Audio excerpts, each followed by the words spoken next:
সন্ত ৰামপাল গুৰু মহাৰাজ হৈছে এনে এজন মহাপুৰুষ যিজনে নিজৰ সত্য ভক্তি, তত্ত্বজ্ঞান, কৰোণা আৰু সেৱাৰ বলত সমাজত এক নতুন আদৰ্শ বলবৎ কৰিছে। সন্ত ৰামপাল গুৰু মহাৰাজৰ নেতৃত্বত তেওঁৰ সকলো সৎলোক আশ্ৰমে কৰা বিস্ময়কৰ সমাজ কল্যাণমূলক কামে সমাজখনক সোণালী ভৱিষ্যতৰ এক নতুন আশা দেখুৱাইছে। সন্ত ৰামপাল গুৰু মহাৰাজৰ পৰা নাম দীক্ষা গ্ৰহণ কৰাৰ পিছত লাখ লাখ লোকৰ কৰ্কট ৰোগ, এইডছ আদি দুৰাৰোগ্য ৰোগ নিৰাময় হ'ল। সন্তজনাৰ জ্ঞানৰ পৰা অনুপ্ৰাণিত হৈ তেওঁৰ অনুগামীসকলে লাখ লাখ ইউনিট ৰক্তদান কৰে। সন্তজনাই লাখ লাখ ভগ্নী কন্যাৰ যৌতুকমুক্ত বিয়াৰ আয়োজন কৰালে। সন্তজনাই লাখ লাখ মানুহক ড্ৰাগছ আসক্তিৰ পৰা মুক্ত কৰিলে। কোটি কোটি ধ্বংসপ্ৰাপ্ত পৰিয়াল শান্তিত লাগিল। সন্তজনাৰ আশ্ৰমত সমাৱেশৰ সময়ত বিনামূলীয়া চকুৰ চিকিৎসা আৰু দন্ত চিকিৎসাৰ ব্যৱস্থা কৰা হয়। সন্ত ৰামপাল গুৰু মহাৰাজৰ দ্বাৰা পৰিৱেশ সুৰক্ষাৰ উদ্দেশ্যে সময়ে সময়ে বৃহৎ পৰিসৰত বৃক্ষৰোপণ কৰা হয়। সন্তজনাই আৰ্তজনক তাৎক্ষণিক সকাহ দিবলৈ এম্বুলেন্স সেৱা আৰম্ভ কৰিছে। সন্তজনাই তেওঁৰ অনুগামীসকলক তেওঁলোকৰ শৰীৰ দান কৰিবলৈ অনুপ্ৰাণিত কৰে, যাতে মানৱতাৰ সেৱা আৰু চিকিৎসা ক্ষেত্ৰত উন্নতি কৰিব পৰা যায়। সন্ত ৰামপাল গুৰু মহাৰাজৰ সকলো আশ্ৰমত প্ৰতিদিনে বিনামূলীয়া ধৰ্মভোজৰ আয়োজন কৰা হয়, য'ত প্ৰতিবাৰেই প্ৰতিটো জাতি, প্ৰতিটো ধৰ্মৰ মানুহে একেলগে বহি ভোজন কৰে।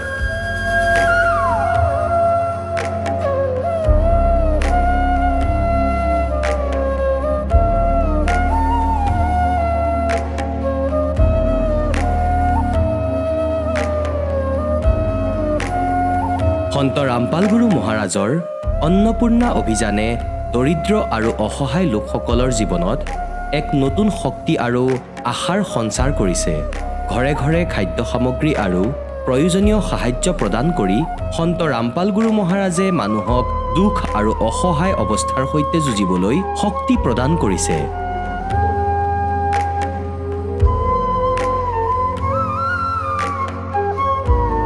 দৰিদ্ৰ লোকসকলৰ বাবে ঘৰ নিৰ্মাণ কৰা সন্ত ৰামপাল গুৰু মহাৰাজৰ অসাধাৰণ কাৰ্যই এনে এক নিদৰ্শন দাঙি ধৰিছে, যি যুগ যুগ ধৰি সন্তজনাৰ উদাৰতা আৰু দয়াৰ প্ৰতীক হিচাপে জনাজাত হৈ ৰ'ব।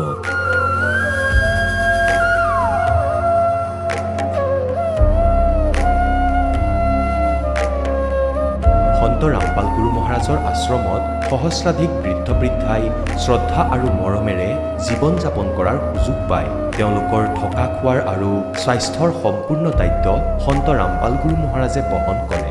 অনাথ শিশুৰ বাবে সন্ত ৰামপাল গুৰু মহাৰাজৰ সকলো আশ্ৰম বিশেষ বৰদানতকৈ কম নহয়, য'ত তেওঁলোকক শিক্ষা, সংস্কাৰ আৰু ভৱিষ্যতৰ বাবে উন্নত সুবিধা প্ৰদান কৰা হয়। বানপানী, ভূঁইকঁপ বা মহামাৰী যিয়েই নহওক, সন্ত ৰামপাল গুৰু মহাৰাজ আৰু তেওঁৰ অনুগামীসকল সদায় আৰ্তজনৰ বাবে আগৰণুৱা হৈ থাকে। ক'ভিড মহামাৰীৰ সময়ত সন্ত ৰামপাল গুৰু মহাৰাজৰ আশ্ৰমৰ পৰা কোটি কোটি লোকক খাদ্য, ঔষধ আৰু জীৱন ৰক্ষক সামগ্ৰী যোগান ধৰা হৈছিল। দুখীয়াক সকাহ কৰাই হওক বা যিকোনো শোষিত বা নিপীড়িত শ্ৰেণীৰ অধিকাৰ আৰু মৰ্যাদাৰ বাবে যুঁজ দিয়াই হওক, সন্ত ৰামপাল গুৰু মহাৰাজে সদায় তেওঁলোকৰ সকলো ন্যায্য দাবী চৰকাৰৰ ওচৰলৈ লৈ গৈছে আৰু তেওঁলোকক উপযুক্ত ন্যায় প্ৰদানৰ ক্ষেত্ৰত গুৰুত্বপূৰ্ণ ভূমিকা পালন কৰি আহিছে।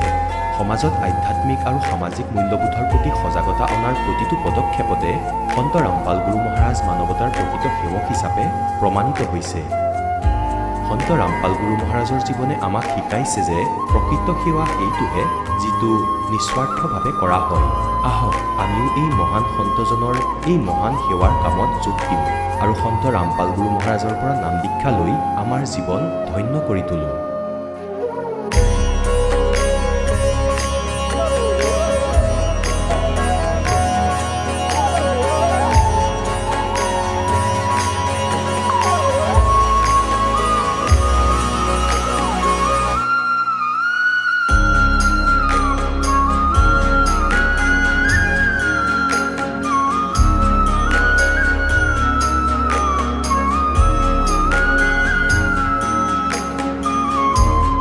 আপোনালোকক পৰিয়ালৰ সৈতে সৎলোক আশ্ৰমলৈ আন্তৰিকতাৰে আমন্ত্ৰণ জনোৱা হ'ল।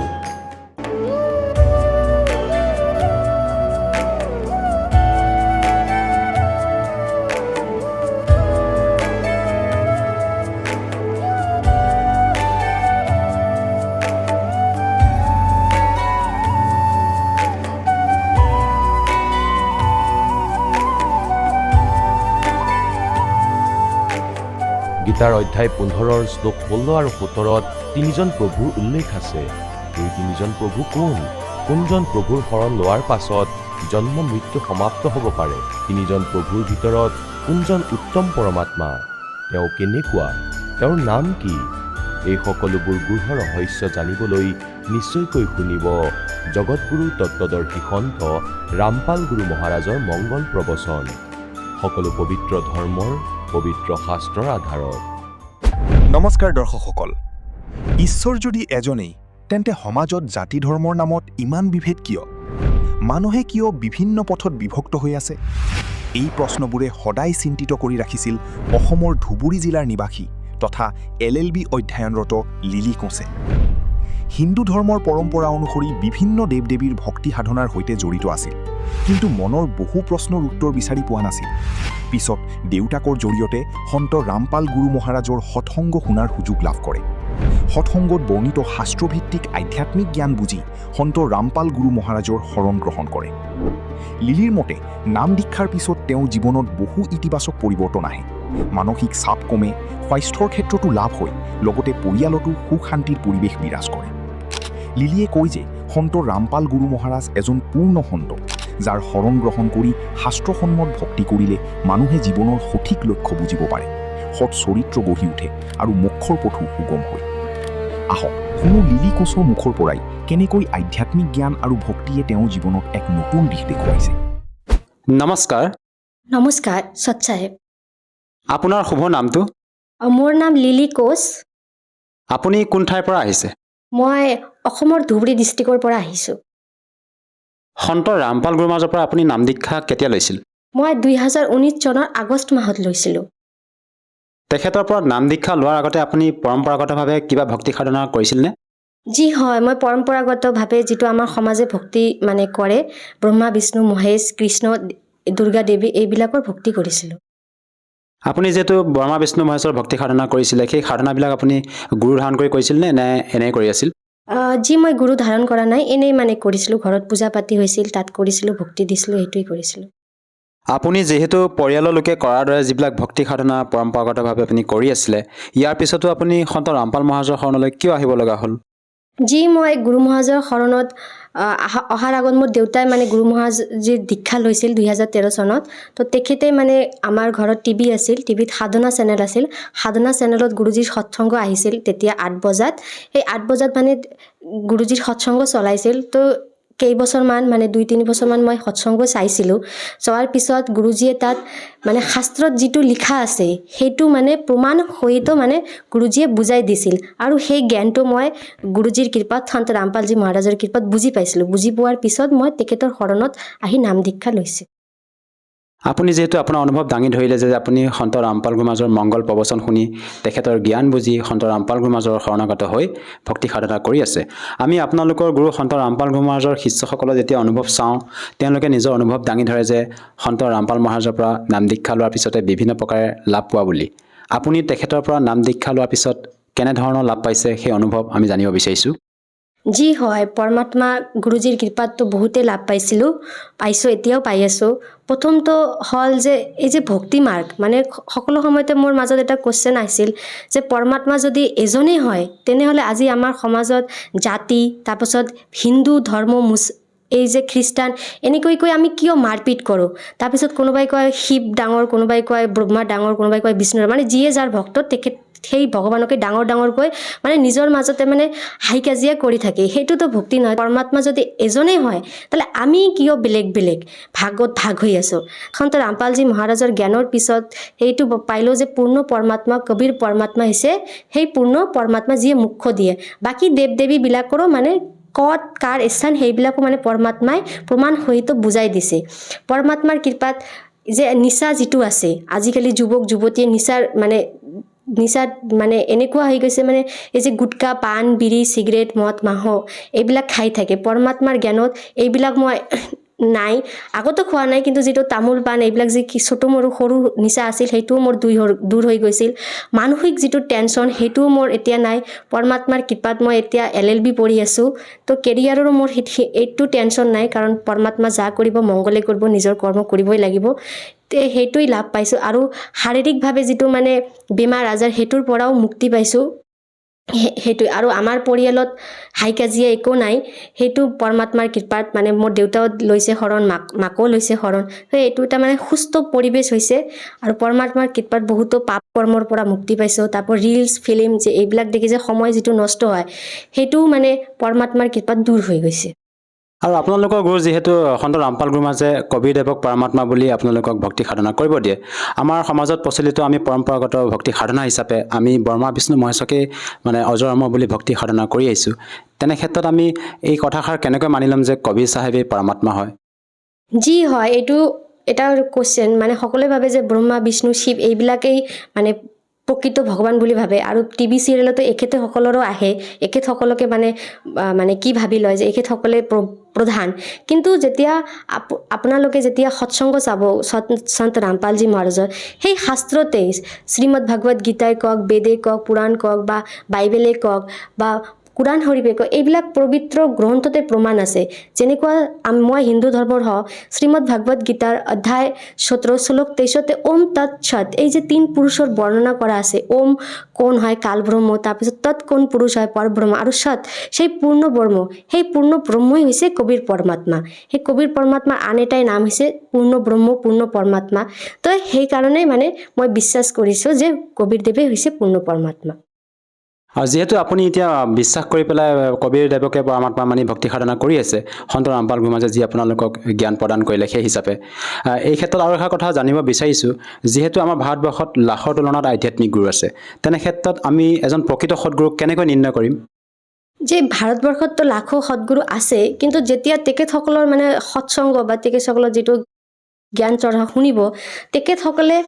যিটো জ্ঞান চৰ্চা দিয়ে সেইটো দিয়ে দন্থ কথা তাত কোনো মানে প্ৰমাণ নিদিয়ে মানে যিয়ে মানে কৃষ্ণৰ ভক্ত তাহলে কৃষ্ণই কৈ থাকে যে কৃষ্ণই মহান কৃষ্ণৰে ভক্তি কৰা কোনোবাই ৰাধাৰ কয় ৰাধা কিন্তু বেদত কি লিখা আছে শ্ৰীমদ ভাগৱত গীতাত কি লিখা আছে কুৰাণ শৰীফ বা 18 পুৰাণত কি লিখা আছে সেইবিলাক কেতিয়াও তেখেতসকলে পঢ়াই আমাৰ সন্ত ৰামপালজী মহাৰাজ যেনেকৈ পঢ়াই দেখুৱাই বুজাই দিয়ে সেইটো কোনো জগতত যিবিলাক গুৰু ধাৰণ কৰি আছে সেইবিলাক কোনো দিনৰ মানে আজি পৰ্যন্ত কেতিয়াও বুজাই নিদিয়ে কাৰণ তেখেতসকলৰ সেইটো জ্ঞানেই নাই সেইকাৰণে মই কম যে সন্ত ৰামপালজী মহাৰাজ হৈছে প্ৰকৃত গুৰু কাৰণ তেখেতসকলে যিটো মানে আছে সঁচা কিতাপত বৰ্ণনা দিয়া আছে গ্ৰন্থত আমাৰ ধৰ্ম সেইটোৱে কৈ দিয়ে বাকী ধৰ্মগুৰুবিলাক কেতিয়াও মানে ক'ব নোৱাৰিব যে ওম তৎ সতৰ মেইন মিনিংটো কি আৰু এটা কথা জানিব বিচাৰিছোঁ বহুতে কয় যে ভক্তি আচলতে বৃদ্ধ বয়সতে কৰিব লাগে ভক্তি কৰাৰ কিবা সময়সীমা আছে নেকি আপুনি কি ক'ব বিচাৰে যি মই এইটো এটা সঁচা ঘটনা আধাৰিত কম মোৰ এটা ফ্ৰেণ্ড আছিল তেওঁৰ লগত মই মানে জ্ঞান চৰ্চা কৰিছিলোঁ তেওঁ মোক বহুত বাৰ কৈছিল যে ভক্তি কৰা এতিয়া সময় নাই এতিয়া এনজয় কৰা কলেজ লাইফ এইবিলাক কি কৰি আছা নাচা গান কৰা পিকনিকত যোৱা কিন্তু তেওঁক কৈছিলোঁ যে ভক্তি কৰা তেওঁ কৈছিল যে এতিয়া নহয় বিয়া কৰিম তাৰপিছত মানে বুঢ়া হ'ম যেতিয়া ফ্ৰী হ'ম তেতিয়া ভক্তি কৰিম আৰু এটা মানে 2022 চনত এটা মানে দুৰ্ঘটনাত মোৰ ফ্ৰেণ্ডৰ মৃত্যু হৈ গ'ল তো মই ভাবোঁ যে ভক্তিৰ কোনো সময়সীমা নাই আৰু জীৱনটো যদি মানুহ ভালকৈ বাচি থাকিব যায় ভক্তি হৈছে প্ৰধান মাৰ্গ কাৰণ ভক্তিৰ জৰিয়তে আমি এটা সুস্থ জীৱনো যাপন কৰিব পাৰিম এটা সুস্থ নিজৰ এটা মানে চাৰিত্ৰিক গঠন কৰিব পাৰিম আৰু সেই সুস্থ নিজে এজন যদি সুস্থ মানুহ হয় আৰু আমাৰ চিন্তাধাৰণা যদি ভাল হয় তেনেহ'লে আমি এখন ভাল সমাজ গঢ়িব পাৰিম আজি আমাৰ সমাজখনত মদ মাংস নিচাযুক্ত বস্তু মানে কম টকাত পোৱা যায় আৰু যুৱকবিলাকে এই পথতে চলি গৈছে আৰু সমাজখন এটা বেয়া কুৰীতিৰ দিশত চলি গৈছে তো মই ভাবোঁ যে ভক্তি কৰিলে সৎ জ্ঞান আহিব আৰু সৎ জ্ঞানৰ জৰিয়তে আমি ভাল কৰি বাচি থাকিব পাৰিম আৰু মানৱ জীৱনৰ যিটো মেইন কৰ্ম যিটো শ্ৰীমদ ভাগৱত গীতাতে কৈছে যে মানৱ জীৱনৰ মেইন কৰ্ম আত্মকল্যাণ আমাৰ আত্মাৰ কল্যাণ কৰিব লাগে আধ্যাত্মিক দিশত আমি সেইটোও কল্যাণ কৰিব পাৰিম দুয়োফালে আমাৰ লাভেই লাভ এতিয়া আপোনাৰ পৰা সেই অনুভৱ জানিব বিচাৰিছোঁ এখন সুস্থ সমাজ গঢ়িবলৈ আপোনালোকৰ গুৰু সন্ত ৰামপাল গুৰু মহাৰাজে কেনেধৰণৰ অৱদান আগবঢ়াইছে যি মই কম যে সন্ত ৰামপালজী মহাৰাজে সমাজত যি কুৰীতি প্ৰথা চলিছে একতো দহেজ লোৱা যিটো বিবাহ আজিকালি সমাজখনত এনে হৈছে মানে বিবাহ মানে মানুহক দেখুৱাই যে মোৰ কিমান টকা পইচা আছে আচল যিটো বিবাহৰ মিনিং সেইটোৱে বুজি নাপায় এজন দুখীয়া মানুহৰ যদি মানে অলপ বিঘা যদি জমি থাকে যিটো কৰি তেখেতে জীৱন নিৰ্বাহ কৰে বেটিৰ ছোৱালীৰ বিবাহৰ কাৰণে সেইটোও বিক্ৰী কৰি দিয়ে তাৰপিছত কোনোবাই লোনো লয় মানে লৈ বিবাহ দিয়ে মানে মানুহক দেখুৱাই যে এইটো কিন্তু সন্ত ৰামপালজী মহাৰাজৰ সেইটোৱে মানে কি হয় যে কোনো দহেজ নলোৱাকৈ গুৰুজীৰ নামদান ক্ষেত্ৰত বিনামূলীয়াকৈ বিবাহ হয় এই বিবাহত অসুৰ নিকন্দন ৰমণীক পঢ়োৱা হয় তাত সন্ত ৰামপালজী মহাৰাজে সমাজত যিটো যৌতুক প্ৰথা যিটো কুৰীতি চলি আছে যাৰ কাৰণে আজিকালি মানুহে ছোৱালীক নিজৰ মাথাৰ বোজ বুলি ভাবে এইটো মই দেখিছিলোঁ মানে কয় মোৰ মাথাত এতিয়াও বোজ আছে কাৰণ মোৰ ঘৰত এজনী কুমাৰী ছোৱালী আছে কিন্তু সন্ত ৰামপালজী মহাৰাজৰ যিটো মানে যে নহয় ছোৱালী মানুহো ছোৱালী ল'ৰা সকলোৱে সমান ঠিক আছে আৰু বিবাহটো হৈছে যে দুজন মানুহৰ নিজৰ ইচ্ছাত একেলগে নিজৰ জীৱন যাপন মানে থাকিব তো সন্ত ৰামপালজী মহাৰাজৰ সান্নিধ্যত তেখেতসকলৰ যিবিলাক মানে ভক্ত আছে কোনো যৌতুক লোৱাও নাই দিয়াও নাই বিনামূলীয়াকৈ 33 কোটি দেৱী দেৱতা যিবিলাক আমাৰ আছে হিন্দু ধৰ্মত তেখেতৰ সাক্ষী তাৰপিছত পৰমাত্মাৰ সাক্ষী লৈ অসুৰ নিকন্দন ৰমতি স্তুতি কৰাই এই বিনামূলীয়া বিবাহ কৰোৱা হয় তাৰপিছত এই মদ মাছ মাংস জীৱ হত্যা তাৰপিছত টিভি চিৰিয়েল এই যে বেয়া বেয়া গান ছবি এই যে আজিকালি যুৱকবিলাক যে এই দিশত গৈছে পৰমাত্মা সেইটোৰ পৰাও দূৰত ৰাখে তাৰপিছত পৰমাত্মাৰ ৰক্তদান শিবিৰ তাৰপিছত যেতিয়াই সমাজত কিবা মানে দুৰ্ঘটনা ঘটে আমি ৰিচেণ্টলি দেখিলোঁ পৰমাত্মাৰ মানে সন্ত ৰামপালজী মহাৰাজৰ ছ'চিয়েল মিডিয়াত যে তেখেতৰ ভক্তবিলাকে কেনেকৈ য'ত বান পীড়িত হৈছে বা কিবা কাৰণত কোনো সমাজৰ লোকে যদি কিবা প্ৰব্লেমত এটা মানে ফেচ কৰিছে তেখেতসকলৰ ভক্তই সেই মানে তেখেতসকলক মানে সেই প্ৰব্লেমটো ছল্ভ কৰাৰ কাৰণে সকলো সময়তে আগবাঢ়ি আহে যিহেতু আপুনি সন্ত ৰামপাল গুৰুমাজৰ জ্ঞান বুজি তেখেতৰ শৰণাগত হৈ আজি আপুনি অনুভৱ দাঙি ধৰিলে আমাৰ দৰ্শকসকলৰ সন্মুখত আপোনাক যিসকল দৰ্শকে আজি টিভি স্ক্ৰীণত চাই আছে তেওঁলোকক আপুনি কি বাৰ্তা দিব বিচাৰে আমাৰ যুৱ প্ৰজন্মক যাতে তেওঁলোকেও আপোনাৰ দৰে নাম দীক্ষা লৈ উপকৃত হ'ব পাৰে মই যুৱ প্ৰজন্মক এইটোৱেই ক'ম যে ৰিলছ চাই যিটো আপোনালোকে সময় নষ্ট কৰি আছে মানৱ জীৱনটো বহুত মূল্যৱান আজি আছে আপুনি কালি নাথাকিবও পাৰে তো মই ক'ম যে সন্ত ৰামপালজী মহাৰাজৰ ইউটিউব চেনেল তাৰপিছত টিভি তাৰপিছত ছ'চিয়েল মিডিয়াত তেখেতৰ নাম চাৰ্চ কৰিলে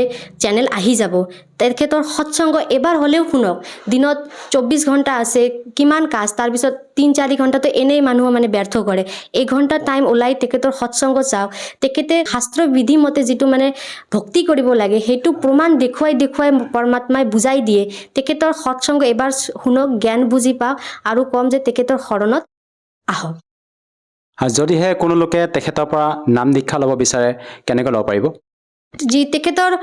যেতিয়া তেখেতৰ ইউটিউব চেনেল বা ছ'চিয়েল মিডিয়া ফেচবুক ইনষ্টাগ্ৰাম বা টিভি চেনেলত যেতিয়া তেখেতৰ সৎসংগ শুনিব তাৰ তলত তেখেতৰ মানে ফোন নাম্বাৰ আহিব সেই ফোন নম্বৰত আপোনালোকে যোগাযোগ কৰিব যোগাযোগ কৰিলে বিনামূলীয়াকৈ সন্ত ৰামপালজী মহাৰাজৰ নাম দীক্ষা ল'ব পাৰিব ধন্যবাদ থাকিল ধন্যবাদ সচ্চাহেব দৰ্শকসকল আপোনালোকে শুনিলে সন্ত ৰামপাল গুৰু মহাৰাজৰ পৰা নাম দীক্ষা প্ৰাপ্ত কৰি সুখী হোৱা ভকতৰ অনুভৱ এতিয়া চাওক জগতগুৰু তত্ত্বদৰ্শী সন্ত ৰামপাল গুৰু মহাৰাজৰ মংগল প্ৰবচন গতিকে যিয়ে সৎ সাধনা নকৰে আৰু যিয়ে সাধনা কৰে বা শাস্ত্ৰবিধি ত্যাগ কৰি মনৰ মতে আচৰণ কৰে সেই দুয়োজনেই নিজৰ জীৱন নাশ কৰি আছে আৰু এটা ভুল আমাৰ অজ্ঞানতাৰ বাবে হৈ আছে যে আমি কেতিয়াবা দেখো অমুক ব্যক্তিয়ে না কেতিয়াবা পৰমাত্মাক এবাৰ মনত পেলায় আৰু না এনেকুৱা কিবা ধৰ্ম কৰ্ম কৰে গোটেই দিনটো এনেই ঘূৰি ফুৰে মদ পানী খায় তথাপিও তাৰ সকলো সুখ আছে পৰিয়ালো ঠিকে আছে ল'ৰা ছোৱালীও সঠিক পথতে আছে আৰু সকলো সন্তানো আছে নাতি নাতিনী সকলো আছে আৰু এজন ভকত আছে সি সকলো ভক্তিও কৰি আছে দান ধৰ্মও কৰে সৎসংগলৈও আহে তাৰ পিছতো তেওঁৰ কিবা বিপদ হৈয়েই থাকে কিবা নহয় কিবা কষ্ট পায়েই থাকে এতিয়া জ্ঞানৰ অভাৱত জ্ঞান নোহোৱাৰ বাবে প্ৰাণীয়ে ইয়াত ঠগ খায় সি এনেকৈ ভাবে যে কিনো লাভ এই ভক্তিৰ এই সন্মুখত থকা ব্যক্তিজনে কেতিয়াও ৰামৰ নামেই নলয় ধৰ্মৰ কোনো কথাই সি নাজানে কিন্তু ই সকলো সুখ পাই আছে আৰু মই সকলো কৰি আছো তথাপিও কিবা নহয় কিবা দুখ পাই আছো গতিকে পুণ্যাত্মাসকল এই জ্ঞানক আধাৰ বুলি মানি ভগৱানে জীয়াই থাকিবলৈ কৈছে। সেই প্ৰাণী যিজন সুখত আছে কিন্তু ভগৱানক কেতিয়াও মনত নেপেলায়, না কোনো ধৰ্মৰ কাম কৰে, মদো খায় আৰু আন অযথা কামো কৰে, তথাপিও আপোনালোকে সুখী যেন দেখে। তাৰ পূৰ্ব জনমৰ বেটাৰী চাৰ্জ হৈ আছে আৰু সি বহুত চাৰ্জ কৰি থৈছে, আগৰ জনমত বহুত পুণ্য দান কৰিছে। গতিকে পৰমাত্মাই কাৰো একো বাকী নাৰাখে, যিয়ে যেনেকৈ কৰিছে তাৰ ফল সম্পূৰ্ণকৈ দিয়ে। এতিয়া যেনে ধৰক ইনভাৰ্টাৰৰ বেটাৰী চাৰ্জ কৰি থৈছে, পিছলৈ চাৰ্জাৰডাল আঁতৰাই দিলে, বা চাৰ্জাৰ লগাই থৈছে বিনা লাইটেৰে প্লাগত, বিদ্যুৎ অবিহনে কানেকশ্যন দি থৈছে য'ত বিদ্যুৎ নাই। তেতিয়া তেওঁলোক এনেকুৱা যিয়ে শাস্ত্ৰবিধি ত্যাগ কৰি মনৰ মতে আচৰণ কৰে, তেওঁ নিজৰ চাৰ্জাৰ য'ত লগাই থৈছে তাত বিজুলী নাই, নকলি সন্ত আৰু পন্থৰ ওচৰত ভুল সাধনা কৰি আছে। আৰু যিয়ে একেবাৰে চাৰ্জাৰ লগোৱা নাই, সাধনা নকৰে তথাপিও সুখী, তেন্তে বেটাৰী চাৰ্জ আছে তেওঁৰ। আৰু যিয়ে নকলি স্থানত য'ত বিজুলী নাই তাত প্লাগত লগাই থৈছে, আৰু সিহঁতে নিজকে সুখী বুলি অনুভৱ কৰে, কাৰণ তেওঁলোকৰ বেটাৰী এতিয়া চাৰ্জ হৈ আছে, কিন্তু সেই চাৰ্জাৰ সঠিক নহয়। আৰু যিয়ে নাই লগোৱা সেইটো ভাল কথা নহয়। যেতিয়ালৈকে তেওঁলোকৰ পূৰ্বজন্মৰ পুণ্য চলি থাকিব তেতিয়ালৈকে সুখী যেনেই লাগিব। আৰু যেতিয়া আৰম্ভ হ'ব পাপৰ দিন, বিপদৰ ওপৰত বিপদ আহিব, তেওঁলোকে বুজি নাপাব যে আমাৰ লগত হঠাৎ এনেকুৱা কিয় হৈ আছে। গতিকে ভগতসকলে এই কথা ধ্যান ৰাখিব লাগে যে পৰমাত্মা, যদি আপুনি কিবা কষ্ট ভক্তি কৰাৰ পিছতো পাই আছে, এজন অজ্ঞান ভগতে কৈ আছিলে যে মই পাঠো কৰালো, আন সকলো কৰালো, সকলো ভক্তিও কৰি আছো, এবছৰ হ'ল, তথাপিও মোৰ এনেকুৱা হ'ল, মোৰ গাইজনী মৰি গ'ল, কোনো লাভ দেখা পোৱা নাই। আৰে সৰল মানুহ, কিন্তু কি কথা ক'লা তুমি? গতিকে বুজি নোপোৱাৰ বাবে ব্যক্তি এনেকুৱা ধৰণৰ কথা কয়। যেনে ধৰক ঠাণ্ডাৰ দিনত আপোনাক উপদেশ দিয়া হৈছে আপোনাৰ পিতৃ মাতৃৰ দ্বাৰা যে পুত্ৰ, চুৱেটাৰ পিন্ধা, মোজা পিন্ধা, জোতা পিন্ধা, আৰু ঠাণ্ডা বহুত দিছে, এতিয়া মোজাও পিন্ধি আছে, জোতাও পিন্ধি আছে, শকত কাপোৰো পিন্ধি আছে, চুৱেটাৰো পিন্ধি আছে, তথাপিও ঠাণ্ডা অনুভৱ কৰি আছে। তেতিয়া কি সেই ল'ৰাজনে এনেকৈ ক'ব নেকি যে মইচোন সকলো পিন্ধিছো তথাপিও ঠাণ্ডা লাগি আছে, এইবোৰে কিনো ৰক্ষা কৰিলে মোক? এতিয়া পুণ্যাত্মাসকল, বহুত ভকত অজ্ঞান কয় যে মোৰ কোনো লাভ হোৱা নাই, মইতো ভক্তি এৰি দিম। গতিকে এইবোৰ কথা জ্ঞান, এই জ্ঞানক ভাল ধৰণে সঠিক ধৰণে বুজি নোলোৱাৰ বাবে আমাৰ মনত এই প্ৰকাৰৰ যি দুৰ্ভাৱনা উৎপন্ন হয়, তাৰ বাবে সৎসংগ ভালদৰে শুনিব লাগে। এতিয়া যি ব্যক্তিয়ে ঠাণ্ডাৰ দিনৰ সকলো কাপোৰ পিন্ধি থৈছে, তথাপিও ঠাণ্ডা অনুভৱ কৰি আছে, গতিকে ঠাণ্ডা বেছি আছে। এতিয়া যদি সি এনেকৈ কয় যে কিনো লাভ এইবোৰ কাপোৰ পিন্ধাৰ, তথাপিও ঠাণ্ডা পাইছো, গতিকে ইয়াৰ সমাধান এইটো যে যদি এইবোৰ পিন্ধি নাথাকিলে হয়, প্ৰথম কথা নিমুনীয়া হৈ মৰিলে হয়। এওঁলোকে নিজৰ সাধ্য অনুসৰি আপোনাৰ ৰক্ষা কৰি আছে, কিন্তু ঠাণ্ডা বহুত আছে, আপোনাৰ লাগি থাকিব, কিন্তু হানি কৰিব নোৱাৰে। আৰু যদি নিপিন্ধে তেন্তে নিমুনীয়া হৈ মৰি যাব। গতিকে পুণ্যাত্মাসকল, যি ভক্তি আপুনি কৰি আছে, সাধনা কৰি আছে, পুণ্য কৰে, দান কৰে, এয়া আপোনাক চুৱেটাৰ, জাৰ্চি আৰু মোজা পিন্ধাই আছে, তাৰ পিছতো যদি কিবা ক্ষতি হৈছে হ'ব দিয়া সেয়া, কাৰণ আপোনাৰ পাপ কৰ্মৰূপী ঠাণ্ডা বহুত আছে, কিন্তু হানি কৰিব নোৱাৰে। কম বেছি পৰিমাণৰ আভাস আপোনাৰ নিশ্চয় হ'ব। যেনে ধৰক হাত ঠাণ্ডা হ'ব, কাণত ঠাণ্ডা ঠাণ্ডা বতাহ লাগি থাকিব, কিন্তু হানি কৰিব নোৱাৰে, কাৰণ আপুনি ৰক্ষা পাবৰ বাবে বহুত কাপোৰ পিন্ধি থৈছে। এই কথাৰ ধ্যান ৰাখিব। আৰু আনটো কথা এইটো হ'ল যে পৰমাত্মাই কয়, কবিৰ পৰমেশ্বৰে কয়, আমাৰ দিল ডাটনে কে দিয়ে মানে এই মাৰ্গ স্থিৰ হৈ থাকিবৰ বাবে আৰু যথাৰ্থ জ্ঞানৰ কথা কৈছে। কবিৰ সুখ কে মাথে পথৰ পড়ো जो नाम हृदय से जावे बलिहारी उस दुख के जो पल पल नाम रटावे। তেতিয়া পৰমাত্মাই কৈছে এই সুখত জুই লাগক প্ৰয়োজন নাই, যাৰ বাবে ভগৱানক পাহৰা যায়। আপোনাৰ নাম যদি মনলৈ নাহে তেন্তে সেই সুখ নিদিব পৰমাত্মা। আৰু বলিহাৰী वा दुख के जो पल पल नाम रटावे। পুণ্যাত্মাসকল চাওক, আমাৰতো আধ্যাত্মিক মাৰ্গৰ কখনো জ্ঞান নাছিলে এতিয়ালৈ। আমি পৰম্পৰাগত সাধনা কৰিয়েই থাকো, এৰিব নোৱাৰে, ৰব নোৱাৰে তেওঁলোকৰ আত্মাত ইমান প্ৰভাৱ থাকে। এতিয়া পৰমাত্মাই অলপ বেছি কষ্ট অৱশ্যেই দিব। যদি আপুনি ইয়াত সৰ্বসুখ প্ৰাপ্ত কৰে তেন্তে আপোনালোক সেইজনী যিয়ে সত্যলোকৰ সুখক বাদ দি আহিছে। আৰু কেইদিনমান পিছত ইয়াতো ভ্ৰমিত হ'ব, সকলো পালে, কোনো অসুবিধা নাপালে। আৰু এই যে সৎলোকৰ প্ৰতি আগ্ৰহ আনিব বিচাৰিছিলে, তালৈ যাব বিচাৰিছিলে, সেয়া পাহৰি যাব।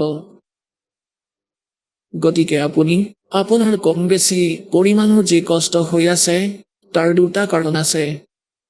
এটাটো এইটো যে হে পৰমাত্মা, আপোনাৰ শৰণত আৰু আপোনাৰ ভক্তি কৰি কৰি এই দান ধৰ্ম কৰাৰ পিছতো মোৰ কষ্ট হৈ আছে, আপোনাৰ চৰণলৈ নাহিলে নাজানো কি বিপদ হ'ল হয় মোৰ ঘৰত, মোৰ শৰীৰত। আৰু সেয়া সঁচা বুলি মানা। কিছুমান ভকতটো এনেকুৱা 1-2 বছৰ সাধনাটো কৰে, 5-6 মাহ নাম লৈ লয়, তাৰ পিছত 4-5 মাহ বাদ দিয়ে। ভুলটো তেওঁলোকৰেই হয়, কাৰণ মৰ্যাদাহীন হলে পৰমাত্মাৰ পাৱাৰ আহা বন্ধ হৈ যায়। যেনে ধৰক আপুনি কানেকশ্যন লৈছে বিজুলীৰ, আৰু কিবা কাৰণত যদি আপোনাৰ কানেকশ্যন কাটি যায়, গতিকে পাৱাৰ আপোনাৰ ঘৰলৈ নাহে। তাৰপিছত আপুনি ক'ব যে একো লাভ পোৱা নাই। লাভ কেনেকৈ হ'ব? কানেকশ্যনেই কাটি গ'ল। কেনেকৈ মটৰ চলিব? কেনেকৈ পিহনিত আটা পিহিবা? আৰু কেনেকৈ বাল্ব জ্বলিব আপোনাৰ? তাৰ বাবে কানেকশ্যন পুনৰ সুচাৰু কৰাওক যদি, কাৰণ পৰমাত্মাই জানিছিলে যেতিয়া ই সঁচা মাৰ্গ আৰম্ভ হ'ব সেই সময়ত কালে ইমান ৰীতি বনাই দিব, পৰম্পৰা বনাই দিব, তাৰ দ্বাৰা বনাই দিয়া হ'ব।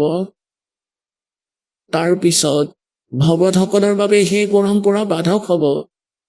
যি সাংসাৰিক ৰীতি সেয়া ভগতৰ বাবে বাধক, তাৰ পৰা আঁতৰিব লাগে। আমাৰ সমাজত সেইবোৰে এনেদৰে স্থান লৈ লৈছে, গতিকে ভগতসকলৰ বাবে সেয়া বাধক হৈ গৈছে সমাজৰ বাবে। আৰু কিবা নহয় কিবা কাৰণত, কিবা বাধ্যতাৰ বাবে, অজ্ঞানতাৰ বাবে আপোনাৰ মৰ্যাদা ভংগ হৈ যায়। তাৰ বাবে সুবিধা দিছে যে আপুনি হৃদয়েৰে উপাসনা কৰক, আৰু তাৰপিছত আগলৈ যাতে এনেকুৱা ভুল নকৰে তাৰ বাবে সমাজৰ লগত সংঘৰ্ষ কৰক, কাজিয়া নকৰিব। এতিয়া আপোনাৰ সেই কথা যদি নামানে তেন্তে আপুনিও তেওঁৰ কথা নামানিব ভক্তি মাৰ্গত। আৰু বাকী যদি কিবা ভাল উপদেশ দিয়ে সাংসাৰিক কাৰ্যৰ বাবে সেইটো স্বীকাৰ কৰক। গতিকে সেইকাৰণে আপুনি কিবা নহয় কিবা কাৰণত মৰ্যাদা ভংগ কৰি দিয়ে, তেতিয়া আপোনাৰ ক্ষতি হোৱা আৰম্ভ হৈ যাব। আৰু সাধাৰণ ব্যক্তিয়ে এনেদৰে ভাবিব যে ই নাম লৈছে তাৰ পিছতো ইয়াৰ দুখ হৈছে, গতিকে সেই দুখ এই কাৰণেও হ'ব পাৰে কাৰণ নাম খণ্ডিত হৈছে, পৰমাত্মাৰ প্ৰটেকশ্যন আপোনাৰ মূৰৰ পৰা আঁতৰি গৈছে, কালেটো লাঠিলৈ থিয় হৈ আছে, আক্ৰমণ কৰিবই সি। গতিকে আমি পোনপ্ৰথমে এই মাৰ্গত সফল হ'বৰ বাবে পৰমাত্মাৰ মৰ্যাদাৰ পালন কৰিব লাগিব। কবি চাহেবে কয়, জব লগে হনসা হামৰি আনা, কাল লগে না তুমৰা বানা। পৰমাত্মাই কৈছে যেতিয়ালৈকে এই হংস মোৰ আত্মা মোৰ মৰ্যাদাত থাকিব, এই কালে তোমাক এটেক কৰিব নোৱাৰে। এতিয়া আমি কি কৰোঁ? যিসকল দুখী আত্মা ইয়ালৈ আহে তেওঁলোকক মই যিবোৰ মৰ্যাদা কওঁ তেওঁ সকলোবোৰ স্বীকাৰ কৰে, কাৰণ তেওঁ আগতে ঠগাই আহিছে।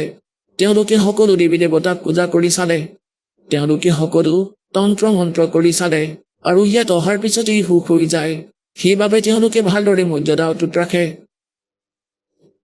কাৰণ তেওঁলোকে জানে যে যদি মৰ্যাদা ভংগ কৰোঁ তেতিয়া সেই বিপদ আকৌ আৰম্ভ হ'ব। আৰু যি সকল মধ্যস্থানত আছে, মানে না যিসকল বেছি দুখত আছে না সুখত আছে, আৰু তেওঁলোকে ইয়ালৈ আহি নামো লৈ লয়, পৰমাত্মাৰটো স্বভাৱেই বিজুলীৰ কানেকশ্যন পোৱাৰ পিছত কিবা কাম কৰিলে লাভ দিবই। তেতিয়া তেওঁলোক বিচলিত হৈ যায়, কাৰণ জ্ঞান সম্পূৰ্ণকৈ নথকাৰ বাবে, আৰু লোক লাজত পৰি তেওঁলোকে কিবা নহয় কিবা ভুল কৰিহে এৰে। তাৰপিছত মৰ্যাদা ভংগ হয়। চাওক, দুটা কাৰণ থাকে। বহুত ভকত এনেকুৱা যে বাৰে বাৰে মৰ্যাদা ভংগ কৰি থাকে, তেওঁলোকৰ কোনো হানিও নহয়। আৰু কিছুমান এনেকুৱা আছে, মৰ্যাদা ভংগ কৰাৰ তৎক্ষণাত পিছতেই হানি হয়, মৃত্যু হৈ যায় বা কিবা ডাঙৰ দুখ আহি পৰে।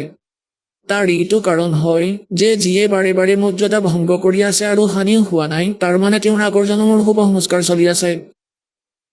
আৰু যিয়ে মৰ্যাদা ভংগ কৰি দিয়াৰ পিছত মৃত্যু হৈ যায়, তেন্তে তেওঁৰ মৃত্যুৰ সংস্কাৰ আছিল।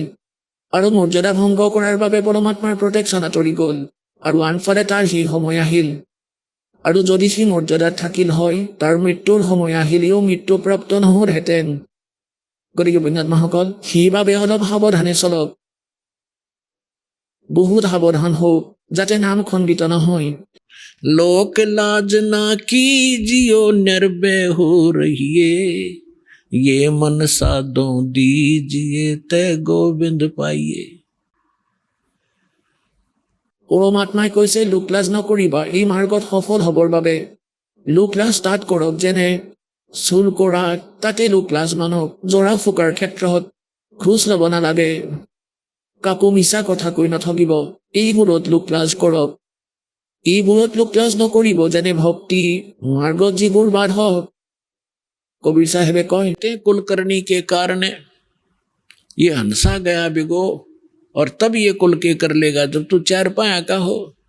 আজিতো নিজৰ কুলৰ মানুহৰ লাজৰ কথা ভাবি মৰ্যাদা ভংগ কৰি তেওঁলোকৰ ক্ৰিয়াটো কৰা। তাৰপিছত তুমি চাৰিঠেঙীয়া কুকুৰ, গাধ, গাহৰি হৈ গলিয়ে গলিয়ে ঘূৰিলে তেতিয়া তোমাৰ কুলে তোমাক কেনেদৰে বচাব? গতিকে ইয়াত কয়, लोक लाज ना कीजिए निर्भय हो रहिए, और यो मन साधो दीजिए ते गोविंद पाइए। এই প্ৰকাৰে আমি যিকোনো কাৰণত যদি আপোনাৰ এনেকুৱা কিবা ঘটনাও ঘটে ঘৰত, তেন্তে দুটা কাৰণ থাকিব পাৰে। এটাটো এইটো যে আপোনাৰ ধৰক মহটো মৰিল, কিন্তু মৰিব লাগিছিল ল'ৰাটো, মহটো আপোনাক বিস্তাৰি দিব ভগৱানে, গতিকে আপোনাক ৰক্ষা কৰিলে এনেদৰে। এতিয়া দ্বিতীয়টো এইটো যে যেনেকৈ বহুত ভকত আছে দুখত আহে, কিছুমানকতো দেখে, আপোনালোকে অভিজ্ঞতাবোৰ শুনে তেওঁলোকৰ আত্মকথা।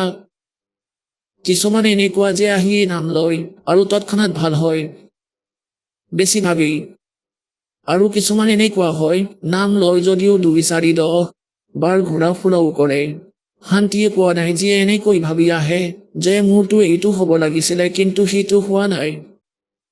তেতিয়াতো তেওঁ এনেকৈ ভাবে যে মোৰতো একো লাভ হোৱা নাই। তাৰ কাৰণ আপোনালোকক ক'লো, বহুত এনেকুৱা থাকে যাৰ ধৰক মৰ্যাদা ভংগ হৈছে।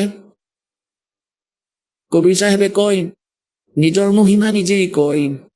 सतगुर के दरबार में कमी काहे की ना, हंसा मौज ना पावता तेरी चूक चाकरी माँ।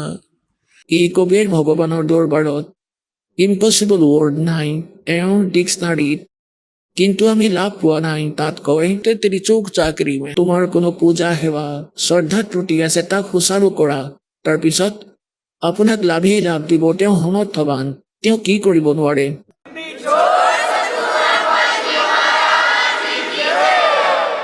এজন জুপুৰিত বাস কৰা এজন শিপিনী, সংসাৰে যাক শিপিনী বুলি ভাবিছিল, জানিছিল, এতিয়া দেখে গম পালে তেওঁতো অমূল্য ৰত্ন আছিল, ভগৱান। আৰু যাৰ দুৱাৰলৈ 18 লাখ ব্যক্তি আহিল, যাৰ ঘৰত ৰাতিপুৱা খাবলৈ চাউলেই নাথাকে, আৰু যদি তেওঁৰ ঘৰত 18 লাখ আলহী আহে, চিঠি বা ইনভিটেশ্যন, তেওঁলোকক আকৌ 3 দিনলৈকে সেই মোহন ভোজন খুৱাই আছে। সকলোকে হালোৱা, পুৰি, ক্ষীৰ, মিঠাই, আৰু যদি কোনোবাই নিব বিচাৰিছে নিবলৈ দিছে। গৈ নিজৰ ঘৰত খাবা, আৰু এটা অশ্ৰফী আৰু এখন দুহৰ দিছে। গতিকে পুণ্যাত্মাসকল, সেই সমৰ্থবানজনেই আজি আপোনালোকৰ লগত আছে। গতিকে তেওঁ কি কৰিব নোৱাৰে আপোনালোকৰ বাবে?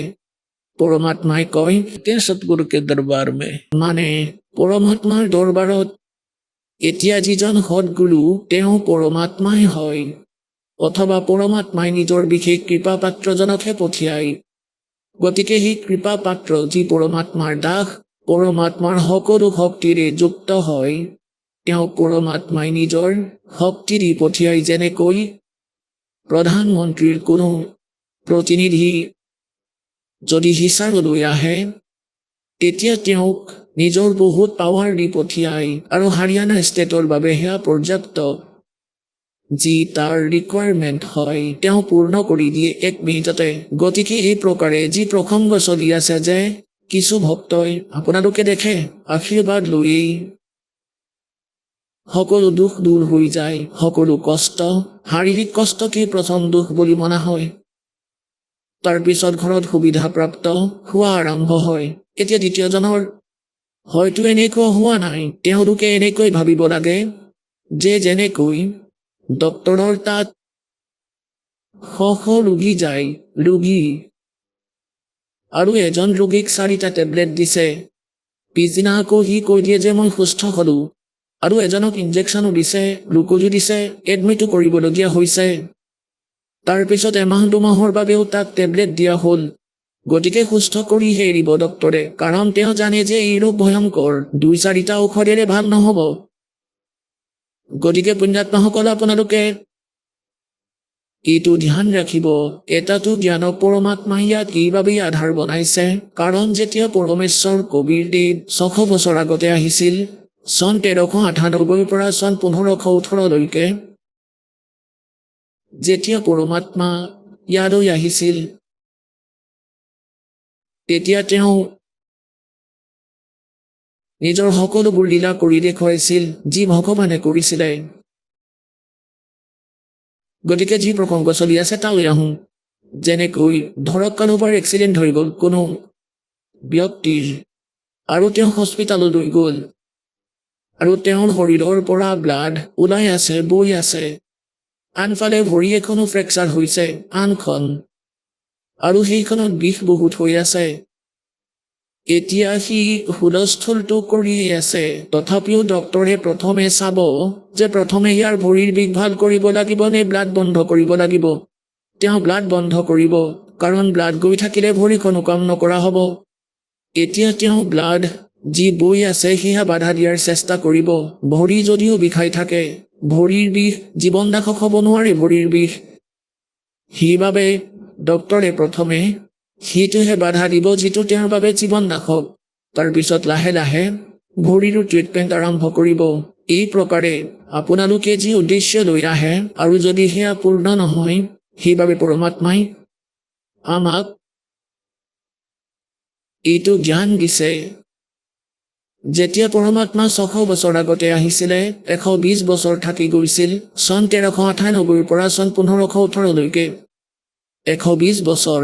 সেই সময়ত 64 লাখ শিষ্য হৈছিল পৰমেশ্বৰৰ, এজন ধানকৰ শিপিনীৰ জুপুৰিত বহি থকা দুখীয়া ব্যক্তি এজনৰ। তেওঁক জুপুৰিত গৈ যদি কোনোবাই দেখে, এনেকৈ ক'ব যে তেওঁ ক'তনো সন্ত, বনোৱা গৰীব ব্যক্তি। এতিয়া যেনেকৈ আজি টিভি চেনেল বনাইছে পৰমাত্মাই, দিছে আপোনালোকক এই নলেজ। আপোনালোকৰ মাজৰ যিসকল বুদ্ধিমান ব্যক্তি এই কথা ভালদৰে বুজি পাব যে আজিৰ যিবোৰ ইণ্টাৰনেট ছিষ্টেম, ইউটিউব ইত্যাদি বনাইছে, আৰু এই ইলেক্ট্ৰনিক ছিষ্টেম বনাইছে, এই বুদ্ধি পৰমাত্মাই দিছে। এতিয়া যেনেকৈ এই আধ্যাত্মিক মাৰ্গৰ জ্ঞান, আজিলৈকে কোনো ঋষি মহৰ্ষি ডাঙৰ ডাঙৰ বিদ্বান বুলি মনা হয় কাৰো ওচৰতে নাছিলে। আৰু এই জ্ঞান ইদাসক দিলে আৰু এনেদৰে চিজিল কৰি দিলে সাধাৰণ ব্যক্তিও বুজি পাব আপোনালোকৰ বাবে কিমান সুবিধা হ'ল। নহ'লেতো আপোনালোকে কিমান দিনৰ পৰা কিতাপ পঢ়িয়ে আছিলে। আৰু এই গীতাকে ফাৰ্ষ্ট ক্লাছৰ কিতাপ বনাই দিলে পৰমাত্মাৰ জ্ঞানে। প্ৰথম শ্ৰেণীৰ কিতাপ যেন লগা হ'ল, আগতে চিনি পোৱা নাছিলোঁ।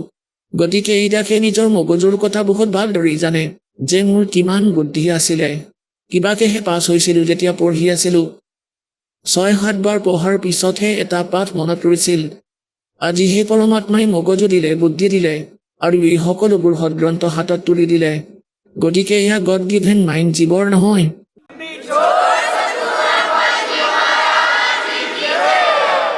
আৰু এই প্ৰকাৰে যিবোৰ বস্তু আজি আপুনি যাক বৈজ্ঞানিক উন্নতি বুলি ভাবিছে, সেয়া গড কবিৰ গিভেন আপোনাৰ বাবে। নিজৰ মৰমীয়াল আত্মাক নিজৰ মহিমা, নিজৰ পৰিচয়, নিজৰ তথ্য দিবৰ বাবে, যাতে ইহঁতে মোক চিনি পাই ইয়াৰ পৰা আঁতৰি যাব পাৰে। এই বিজ্ঞান কেতিয়াও কামত নাহে, কেতিয়াও। আৰু আনটো কৃপা কৰিলে দাতাই, বিজ্ঞান দিলে, ডক্তৰসকলক বুদ্ধি দিলে, ভাল ঔষধ দিলে। আপুনি আগতে আমি দেখিছিলোঁ আমাৰ পূৰ্বপুৰুষসকল আৰু আমিও যেতিয়া সৰু আছিলোঁ ইমান ঔষধ নাছিলে। মূৰত বিষ হ'লে কাপোৰ বান্ধি 3 দিন পৰি থাকোঁ, কাম কৰিবও নোৱাৰিছিলোঁ। কিন্তু এতিয়া এটা টেবলেট খাই 10 মিনিটতে নিজৰ কাম কৰা।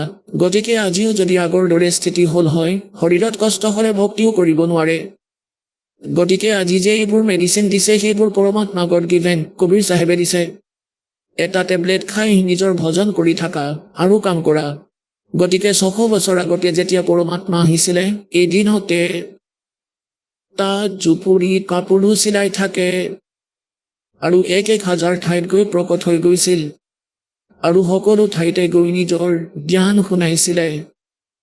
সেই জ্ঞানী এঠাইত কৈছিলে আৰু সকলো ঠাইতে অন্য ৰূপতো সি একেই জ্ঞানী সকলো ঠাইতে কৈছিল। যেনে আজিকালি চেনেলৰ দ্বাৰা যদি ইয়াত কওঁ, বিশ্বত আপুনি যিকোনো ঠাইত বহি শুনিব পাৰে। গতিকে সেই সময়ত পৰমাত্মাই এনেকুৱাই লীলা কৰিছিলে আগতে ইমান। যেনেকৈ আজিকালি ধৰক আজি যদি কোনোবাই এনেকুৱা কৰে, যদি পৰমাত্মাই আজি কৰিলে হয় এনেকুৱা লীলা, তেতিয়া আজি সি কাম নহ'ল হয়। কাৰণ আজিকালি 1 মিনিটতেই গম পোৱা যায় যে মহাৰাজে ইয়াত হঠংগ কৰি আছে, আন এখন ঠাইতো কৰি আছে আৰু এখন ঠাইত কৰি আছে। তেতিয়া এই সৃষ্টিক্ৰমত খেলি মেলি লাগি গ'ল হয় আৰু যাদুকৰ বুলি ক'ব ধৰিলে হয়, তেওঁতো যাদুকৰ। সেই সময়ততো গমেই পোৱা নাছিলে যে 10 কিলোমিটাৰ দূৰত কি হৈ আছে। 5 কিলোমিটাৰত এসপ্তাহৰ পিছতহে গম পোৱা গৈছিলে। তাত এজন কোনো ভগত আহিছিলে, কোনো সন্ত ভগতে হঠংগ কৰিছিলে। গতিকে আজি পৰমাত্মাই এতিয়া এই কৌশল গ্ৰহণ কৰিছে। সেই সময়তো ভাৰবেলি শুনাইছিলে, যি জ্ঞান আপোনাক কবিৰ চাহেবৰ কবিৰ বাণীৰ পৰাই ৰাখে শুনাই, বুজাই, কয়। কিন্তু সি নকলি সন্তই পৰমাত্মাৰী জ্ঞানক মই কৰিছিলে যে এওঁ মিছাকৈ একো নাজানে। শিপিনী, তাঁতী, এওঁ ক্ষুদ্ৰ সংস্কৃত পঢ়িব নাজানে, সংস্কৃত ব্ৰাহ্মণ লোকেহে পঢ়ে। গতিকে নকলিসকল সফল হৈ থাকিল। আৰু সেই সময়ত পৰমাত্মাৰ 64 লাখ শিষ্য হোৱাটো আজিৰ পৰা 600 বছৰ আগতে সমগ্ৰ ইণ্ডিয়াত 4 কোটি জনসংখ্যাও নাছিল চাগে। আৰু সেই সময়ত ইৰাক, ইৰাণ আৰু আজিৰ পশ্চিম পূব পাকিস্তান, বেলুচিস্তান, আফগানিস্তান আৰু গজনীপুৰলৈকে এই সকলো ভাৰত আছিল। আৰু এই সমগ্ৰ ভাৰত মিলাই 4 কোটি জনসংখ্যা নাছিল চাগে তেতিয়া। আৰু সেই সময়ত 64 লাখ শিষ্য হোৱাটো এজন শিপিনী তাঁতীৰ, তেওঁ কি মানুহ আছিল নে কবি আছিল? তেওঁ সমৰ্থবান শক্তি আছিল, তেওঁ কবিৰ ভগৱান আছিল। গতিকে সেই সময়ত পৰমাত্মাই এইটো জ্ঞান দিলে। কিন্তু জ্ঞান কম আৰু সমাধান বেছি বিচাৰি থাকিলোঁ। গতিকে যিয়ে পৰমেশ্বৰৰ আহিছিলে শৰণলৈ কবিৰ চাহেবৰ, তেওঁৰেই সুখ হৈছিল। কাৰণ এওঁ পৰমাত্মা, এওঁ আমাৰ পিতা আৰু তেওঁ আমাৰ দুখ চাই থাকিব নোৱাৰে আৰু সমৰ্থবান তেওঁ। এতিয়া ধৰক কোনোবা বালক, কেঁচুৱা আৰু কিবা কাৰণত সি ধাৰ কৰিলে আৰু পিতাৰ ওচৰত সেই সামৰ্থ্য আছে, পিতাৰ ওচৰলৈ আহিলে যে দেউতা এনেকুৱা হৈ গ'ল, তেতিয়া ক'ব আগলৈ এই ভুল নকৰিবা, দিয়া মই তোমাৰ ধাৰখিনি মাৰি দিম। এতিয়া আগলৈ সি ভালদৰে চলিলে ঠিকেই আছে, গতিকে তেওঁ সমৰ্থবান পৰমাত্মা। যিয়েই সি পৰমেশ্বৰৰ শৰণলৈ আহিছিলে, সকলোৱে সুখী হৈছিল। এনেকৈ 64 লাখ শিষ্য হ'ল। আৰু আমি এইটো ভুল কৰিছিলো যে সি পৰমাত্মা বুলি মনা নাছিলো। আমি জ্ঞানক আধাৰ নকৰিলো, সমাধানক আধাৰ কৰিলো। আৰু যেতিয়া সুখ হৈ গৈ থাকিলে, তেতিয়া সেই অযথা কথাবোৰে আমাৰ মনত ঘৰ কৰিলে, যি কাৰণে আমি সেই সম্পূৰ্ণ 64 লাখ ইয়াত আকৌ ভ্ৰমি ফুৰিলো, পাৰ হ'ব নোৱাৰিলো। নহলেতো তেতিয়াই পাৰ হ'ব পাৰিলো হয়। ইয়াৰ কাৰণ কি আছিল? কবিৰ চাহেবে কৈছিল যে ज्ञान संपूर्ण हुआ नहीं और हृदय नहीं छिदावे और देखा देखी भक्ति का यू रंग नहीं ठहरावे। যেতিয়ালৈকে আপোনালোকৰ সম্পূৰ্ণ জ্ঞান নহয়, তেতিয়ালৈকে আপুনি এই ভক্তিৰ মাৰ্গত স্থিৰ হ'ব নোৱাৰে। আপোনাৰ খেলি মেলি লাগি যাব। যিকোনো মানুহে মাজতে আহি ভ্ৰমিত কৰিব যে আপুনি ভুল দিশত গৈ আছে, এইফালে যাওক। আপোনাক দিশ ভ্ৰষ্ট কৰি দিব। আপুনি যাব বিচাৰিছিলে পূবৰ ফালে, কিন্তু আপোনাক পঠিয়াই দিলে উত্তৰ ফালে। গতিকে বহুত দূৰলৈ গুচি যাব। এনেকৈ ভ্ৰমি থাকিলো আমি। গতিকে পৰমাত্মাই এই জ্ঞান এইবাবেই আপোনালোকৰ বাবে তৈয়াৰ কৰিছে। প্ৰথমে শিক্ষিত কৰিলে আপোনাক। পুণ্যাত্মাসকল, এই দাসে যি বচন কৈ আছে ইয়াত বহুত মহত্ব আছে আৰু সত্যৰ সৈতে পৰিপূৰ্ণ। আজিৰ পৰা 50 বছৰ আগতে আপুনি আগৰ ইতিহাস চাওক। লাখ লাখ বছৰ হৈ গ'ল এই সৃষ্টিৰ, এই চতুৰ যুগৰ। কোনেও নিজৰ যি আন নাগৰিকে শিক্ষাৰ পৰা নহয়, নিজৰ সৎ নীতিৰে উপাৰ্জন কৰি নিজৰ পৰিয়াল পোষণী কৰিছিলে। এটা বৰ্গৰ ব্ৰাহ্মণ বৰ্গক এটা বিশেষ সেই ডিউটি দিয়া হৈছিলে যে আপোনালোকে সেই সদগ্ৰন্থবোৰ পঢ়ক, শিক্ষা গ্ৰহণ কৰক, তাৰপিছত আমাক কওক। গতিকে তেওঁলোকে সদগ্ৰন্থবোৰ পঢ়ি যি বুজিছিলে, ঠিক তেনেকৈয়ে সাধাৰণ ব্যক্তিসকলক কৈছিলে। এনেইটো অলপ চলপ শিক্ষা আছিলে, কিন্তু তাৰ বাবে এটা চিম্পল জ্ঞানকেই আধাৰ বনোৱা হৈছিলে। আজিকালিৰ যে এই শিক্ষা নাছিলে, আপোনালোকে দেখি আছে যে আমাৰ ককা আজোককা 7টা বেৰিৰ কথা জানো, কাৰো এই আখৰৰ জ্ঞান নাছিলে। আমাৰ কিন্তু সুখী আছিলে, আৰামত আছিলে, সৎ নীতিৰে বাস কৰিছিল, কোনো কষ্ট হোৱা নাছিল, না মায়াৰ কোনো ৰূপ আছিলে যি আজি আছে সকলোৰে। গতিকে পৰমাত্মাই আপোনালোকক সেইবাবেই শিক্ষিত কৰা নাছিলে যে এই শিক্ষাই বেইমান বনাই দিয়ে, আপোনাৰ ভিতৰত অহংকাৰৰ সৃষ্টি কৰি দিয়ে। এটা ডাঙৰ পোষ্ট প্ৰাপ্ত কৰিলে কোনোবাই অধিকাৰী হলে অহংকাৰী হৈ যায়। কালি যদি পেৰালাইচিছ হয়, তেতিয়া তেওঁৰ মুখেদি মাখি ওলোৱা সোমোৱা কৰে। ক'ত গ'ল সি অযথা কাম। গতিকে যেতিয়ালৈকে জীৱই নিজৰ সামৰ্থ্যৰ কথা নাজানিব, তেতিয়ালৈকে ঠগ খাই থাকিব। আৰু আটাইতকৈ ডাঙৰ দুখ আৰু আটাইতকৈ ডাঙৰ বাধক ভগৱানৰ মাৰ্গত অহংকাৰ হয়।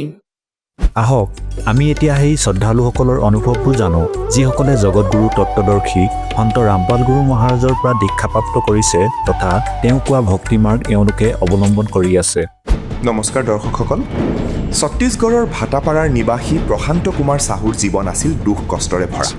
বহু বছৰ ধৰি তেওঁ দেৱী দুৰ্গাৰ পূজা, নৱৰাত্ৰিৰ উপবাস আদি কৰিছিল, কিন্তু কোনো ধৰণৰ লাভ নাপাই ভগৱানৰ অস্তিত্বক লৈও সন্দেহ কৰিবলৈ আৰম্ভ কৰিছিল। ঠিক সেই সময়তেই তেওঁ জ্ঞান গংগা পুথিখন পঢ়াৰ সুযোগ পায়। পুথিখনৰ জৰিয়তে তেওঁ সন্ত ৰামপাল গুৰু মহাৰাজৰ বিষয়ে জানিব পাৰে আৰু শাস্ত্ৰসন্মত ভক্তিৰ পথ বুজি পায়। সেই সময়ত তেওঁ এলাৰ্জি, হৃদৰোগ আৰু চিকল চেল এনিমিয়াৰ দৰে গুৰুতৰ ৰোগত ভুগি আছিল। কিন্তু সন্ত ৰামপাল গুৰু মহাৰাজৰ পৰা নাম দীক্ষা গ্ৰহণ কৰি সৎভক্তি আৰম্ভ কৰাৰ পিছত তেওঁৰ জীৱনত এক আশ্চৰ্যজনক পৰিৱৰ্তন আহে। তেওঁ কয় যে পৰমাত্মাৰ কৃপাই তেওঁৰ স্বাস্থ্য উন্নত হোৱাৰ লগতে জীৱনলৈ নতুন আশা আৰু সুখ কঢ়িয়াই আনিছে। আহক শুনো প্ৰশান্ত কুমাৰ চাহুৰ এই অনুপ্ৰেৰণাদায়ক জীৱন কাহিনী তেওঁৰ নিজৰ মুখৰ পৰাই। নমস্কাৰ ছাৰ। নমস্কাৰ ছাৰ। ছাৰ কি নাম আপোনাৰ? মোৰ নাম প্ৰশান্ত কুমাৰ চাহু। প্ৰশান্ত, আপুনি ক'ৰ পৰা আহিছে? মই সুভাষপুৰ ভেটাপাৰা ছত্তীশগড়ৰ পৰা আহিছোঁ ছাৰ। প্ৰশান্ত, আপুনি সন্ত ৰামপালদেৱ মহাৰাজৰ পৰা নাম দীক্ষা কেতিয়া ল'লে? ছাৰ, মই সন্ত ৰামপালদেৱ মহাৰাজৰ পৰা নাম দীক্ষা 17 অক্টোবৰ 2017 লৈছিলোঁ। সন্ত ৰামপালদেৱ মহাৰাজৰ পৰা নাম দীক্ষা লোৱাৰ আগতে আপুনি কি ভক্তি সাধনা কৰিছিলে? ছাৰ, মই পাৰম্পৰিক যেনে ধৰক পূজা পাঠ বিধি কৰে, সেই আধাৰতে মই ইষ্ট বুলি মানি দেৱী দুৰ্গা মাক আৰু ব্ৰহ্মা বিষ্ণু মহেশ্বৰৰ ভক্তি কৰিছিলোঁ। তেন্তে আপুনি কি কাৰণে সন্ত ৰামপালদেৱ মহাৰাজৰ শৰণলৈ আহিলে? ছাৰ, বহুত এনেকুৱা শাৰীৰিক যি কষ্ট আছিলে, মই ভক্তিটো কৰিছিলোঁ যি প্ৰকাৰে আমাৰ গুৰুৱে আৰু ধাৰ্মিক গুৰুসকলৰ দ্বাৰা কোৱা হৈছিলে। গতিকে ব্ৰহ্মা বিষ্ণু মহেশ্বৰক পূজা কৰিছিলোঁ, নৱৰাত্ৰিলৈ গৈছিলোঁ, নৱৰাত্ৰিৰ উপবাসো খাটিছিলোঁ আৰু ইমানৰ পাছতো য'তেই মই গৈছিলোঁ তাতে কোনো ধৰণৰ লাভ প্ৰাপ্ত হোৱা নাছিলে। আৰু ছাৰ, যেনে ধৰক মই যিমানবোৰ ভক্তি কৰিছিলোঁ তাৰ পৰা কোনো লাভ পোৱা নাছিলোঁ। গতিকে এনেকুৱা লাগিছিল যে সঁচাকৈ ইয়াত ভগৱান আছেনে নাই। গতিকে এই আধাৰত সন্ত ৰামপালদেৱ মহাৰাজৰ যি জ্ঞান আছে, জ্ঞান গংগা, সেই কিতাপখন মই পালোঁ, প্ৰাপ্ত কৰিলোঁ। মোৰ বৰদেউতা, তেওঁ 2013ৰ পৰাই নাম দীক্ষা লৈ থৈছে। তেওঁ ৰামপালদেৱ মহাৰাজৰ অনুগামী আছিলে। তেতিয়া তেওঁ মোক কৈছিলে যে সন্ত ৰামপালদেৱ মহাৰাজে এজন এনেকুৱা পূৰ্ণ সন্ত যিজনে সকলোবোৰ বেমাৰকে ধৰি আমাৰ জীৱনৰ জন্ম মৃত্যুৰ যি ৰোগ আছে সেয়া শেষ কৰি দিয়ে। তাৰ পাছত মই সন্ত ৰামপালদেৱ মহাৰাজৰ পৰা নাম দীক্ষা ল'লোঁ। সন্ত ৰামপালদেৱ মহাৰাজৰ পৰা নাম দীক্ষা লোৱাৰ পিছত আপুনি কিবা লাভ পালেনে? হয় ছাৰ, লাভটো ইমান পালোঁ, মুক্তিদাতা সন্ত ৰামপালদেৱ মহাৰাজৰ দয়াত যদি সেয়া মই গণিবলৈ যাওঁ বখানিব নোৱাৰোঁ। কিন্তু কিছুমান এনেকুৱা লাভ আছে যিখিনি মই যে আপোনাক ক'ব বিচাৰিম। প্ৰথম লাভটো এই হ'ল যে মই চন 2008ৰ পৰা এলাৰ্জিৰ প্ৰব্লেমত আছিলোঁ আৰু ভূত প্ৰেতৰ বাধা দুয়োটা একেলগে হৈ গৈছিলে। মোৰ শৰীৰ যে আজি আপুনি দেখি আছে, ইয়াতকৈ 4 গুণ বেছি মোৰ শৰীৰ ফুলি গৈছিল। ফুলি যোৱাৰ বাবে না খোজকাঢ়িব পাৰিছিলোঁ না উঠিব পাৰিছিলোঁ। ডক্টৰে সদায় মোক ইনজেকশ্যন দিব লাগিছিলে শৰীৰত। তেতিয়া ডক্টৰে এনেকৈ ক'লে যে তুমিতো এনেদৰে জীয়াই থাকিব নোৱাৰিবা, বেছিদিন জীয়াই নাথাকা। কিন্তু জৰা ফুকাও কৰাইছিলোঁ, যোনে য'ত কৈছিলে তালৈ গৈছিলোঁ। কিন্তু এই কাৰণে মোৰো এনেকুৱা লাগিল, ময়ো ঘৰৰ মানুহক কৈ দিলোঁ যে ভাই, ইমানবোৰ সমস্যা মোৰ শৰীৰত আহি গৈছে, গতিকে মই নাভাবোঁ যে মই জীয়াই থাকিব পাৰিম। গতিকে সন্ত ৰামপালদেৱ মহাৰাজৰ দ্বাৰা যেতিয়া মই এই মাৰ্গত আহিলোঁ তেতিয়া মই গম পালোঁ যে সঁচাকৈ এই প্ৰব্লেম কিয় হৈ আছিলে। আৰু এটা লাভ হৈছে, এলাৰ্জিৰ পিছত মোৰ আৰু এটা সমস্যা হৈছিল। 1.5 বছৰ আগৰ কথা, চন 2018ত। তাত এটা কাৰ্ডিঅ'ক এৰেষ্টৰ যি প্ৰব্লেম হয়, হাৰ্ট পেচেণ্ট বুলি যাক কোৱা হয়, হঠাতে মোৰ হাৰ্টৰ প্ৰব্লেম হ'ব ধৰিলে। যি কাৰণে মই 18টা ৰাতি 18 দিনলৈকে না মই ভালদৰে শুব পাৰিছিলোঁ না সাৰ পাইছিলোঁ। মোৰ হাৰ্টত ইমান বেছি প্ৰব্লেম হৈছিলে, ইমান বেছি বিষ হৈছিলে। গতিকে সেই সময়ততো মই উপদেশী হৈ গৈছিলোঁ। সন্ত ৰামপালদেৱ মহাৰাজৰ দ্বাৰা মই নাম দীক্ষা লৈ থৈছিলোঁ। তেতিয়া মোৰ এনেকুৱা লাগিল যে ক'ৰবাত কিবা ভুল হৈ আছে। গতিকে মই সন্ত ৰামপালদেৱ মহাৰাজক যি সাধনা চেনেলত সৎসংগৰ সময়ত আমাৰ গুৰুদেৱৰ যি নম্বৰ আহি থাকে সেই নম্বৰত ফোন কৰিলোঁ। ফোন কৰি তাত সেৱাদাৰসকলক ক'লোঁ যে এনেকুৱা সমস্যা, মোৰ প্ৰাৰ্থনাটো জনাই দিয়ক। প্ৰাৰ্থনা জনোৱাৰ পিছত যেতিয়াই তাৰ পৰা প্ৰাৰ্থনাৰ আদেশ আহিলে সন্ত ৰামপালদেৱ মহাৰাজৰ, যেতিয়াই প্ৰাৰ্থনাৰ নম্বৰ আহিলে, সেই সময়তে যেতিয়াই ক'লে কবিৰ পৰমাত্মাই দয়া কৰিব, তেতিয়াই মই বহুত বেছি শান্তি আৰু সান্তনাৰ অনুভৱ হ'ল যে মোৰ যিমানবোৰ প্ৰব্লেম হৈছে সকলোবোৰ দূৰ হৈ গ'ল। ছাৰ, আপোনালোকে চাগে জানে যে চিকাল চেল এনিমিয়াৰ যি বেমাৰ হয় সেয়া বংশগত হয়। বংশগত মানে যি পিঢ়িৰ পিছত পিঢ়ি চলি আহে। এই যি বেমাৰ কাৰোবাৰ বডিত যদি আহি যায়, এই বেমাৰ তেতিয়া কেতিয়াও নষ্ট নহয়। এয়া আপোনাৰ আৰু আপোনাৰ সন্তানৰ শৰীৰত এই প্ৰকাৰে আপোনাৰ পিঢ়িৰ পৰা পিঢ়িলৈকে চলি আহিব। মোকো যেতিয়া ডক্টৰে কৈছিলে যে তুমি টেষ্ট কৰোৱা, তোমাৰ চিগলিঙৰ আপোনাৰ প্ৰব্লেম হ'ব পাৰে, যেতিয়া টেষ্ট কৰালোঁ তেতিয়া পজিটিভ আহিলে। ৰিপৰ্টত 8% চিগলিং দেখুৱালে, য'ত সেইটো মোৰ প্ৰথম ষ্টেজ আছিল। ইয়াৰ 3টা ষ্টেজ থাকে। তৃতীয় ষ্টেজটো বহুত ভয়ানক হয়, য'ত ব্লাডৰ বহুত প্ৰয়োজন হয়। মানুহৰ শৰীৰত ব্লাড উৎপন্ন হোৱাটো বন্ধ হয়। গতিকে যেতিয়া মই সন্ত ৰামপালদেৱ মহাৰাজৰ শৰণলৈ আহিলোঁ তেতিয়া মোৰ এইটো লাভ হ'ল যে মোৰ যি চিকলিঙৰ প্ৰব্লেম আছিলে সেয়া বংশগত বেমাৰ হয়, যিকোনো মানুহৰ শৰীৰত যদি হৈ যায় তেতিয়া এই বেমাৰ কেতিয়াও নষ্ট নহয়। কিন্তু সন্ত ৰামপালদেৱ মহাৰাজেহে এনেকুৱা পূৰ্ণ পৰমাত্মা যিজনে যি মোৰ চিকলিঙৰ বেমাৰ আছিলে সেয়া একেবাৰে নেগেটিভ কৰি দিলে। আৰু যদি মই আজিও চিকাল চেলৰ পৰীক্ষা কৰাওঁ তেন্তে সেয়াও এতিয়া নিগেটিভতে আহিব। গতিকে আজি যিয়ে মোৰ চিকাল চেলছৰ টেষ্ট কৰাইছিল, যিয়ে মোৰ ৰিপৰ্ট চাইছিলে, মেডিকেলৰ যিয়ে চেকআপ কৰায় ক্লিনিকত, ডক্টৰ আৰু পাইথলজি লেবৰ, এওঁলোকে আচৰিত হৈ গ'ল যে এনেকুৱা বেমাৰ যি কেতিয়াও ঠিক নহয়, তেন্তে এই বেমাৰ তোমাৰ কেনেকৈ ঠিক হৈ গ'ল।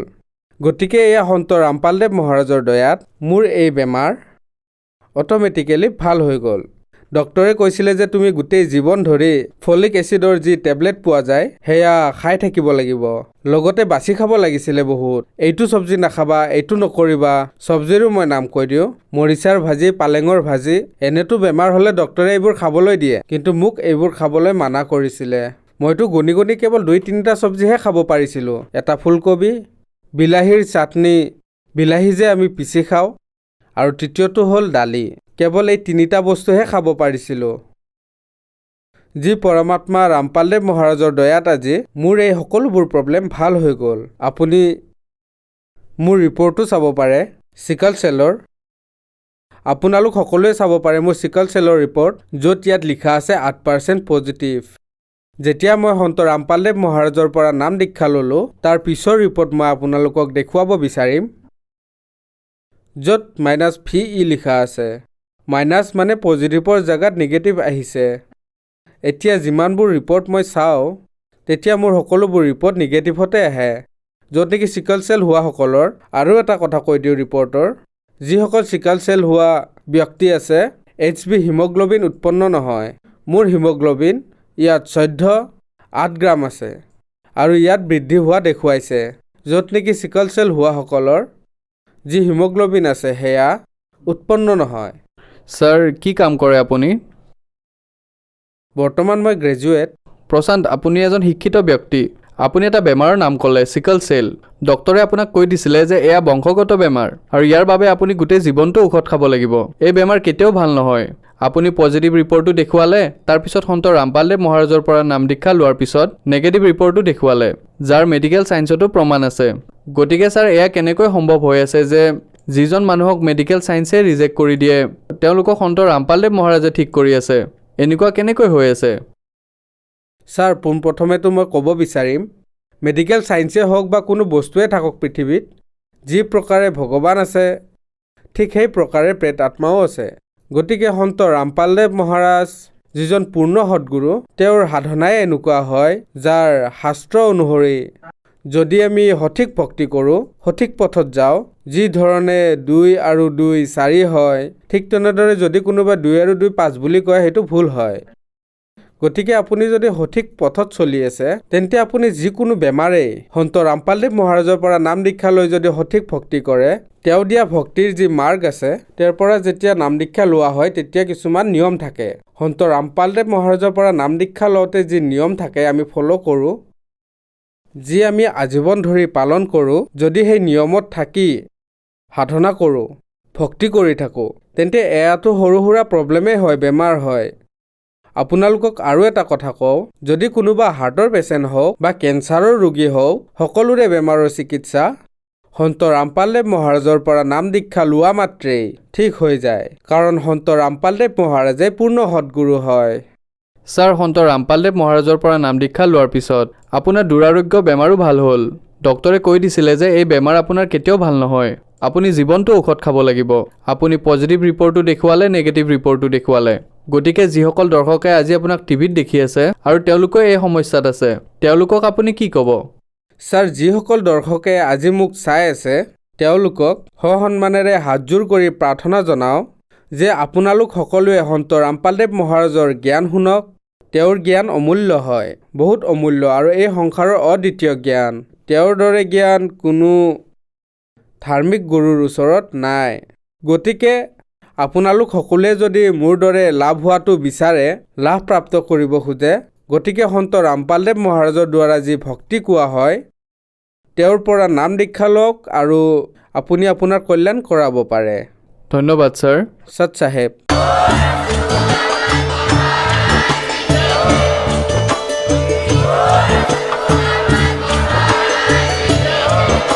আপুনি শুনি আছিলে জগতগুৰু তত্ত্বদৰ্শী সন্ত ৰামপাল গুৰু মহাৰাজৰ মংগল প্ৰবচন।